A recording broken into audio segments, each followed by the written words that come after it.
Hello, आज रात्री मी बनवला होता व्हेज चीज पिझ्झा आणि खूपच टेस्टी झाला होता.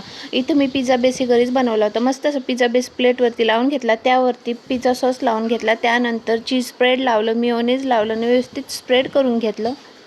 आणि व्हेज पिझ्झा म्हटल्यानंतर आपल्या आवडीच्या व्हेजिटेबल्स आपण टाकू शकतो. मी इथं ऑनियन, कॅप्सिकम आणि कॉर्न त्यासोबत टोमॅटो आणि पनीरही घेतलं होतं. व्यवस्थित सगळ्या भाज्या लावून घेतल्या. पहिलं कॅप्सिकम टाकलं, त्यानंतर ऑनियन टाकलं, फिर टोमॅटो, त्यानंतर कॉर्न टाकलं. व्यवस्थित सगळं टाकून झाल्यानंतर त्यानंतर भरपूर असं पनीर टाकून घेतलं आणि ती चीज स्लाईड घेतली होती. चीज स्लाईड टाकली. त्यानंतर त्यावर मोझरेला चीज टाकलं आणि ओरेगॅनो, चिली फ्लेक्स असे मसाले टाकून मी व्यवस्थित सीझनिंग करून घेतलं त्याला.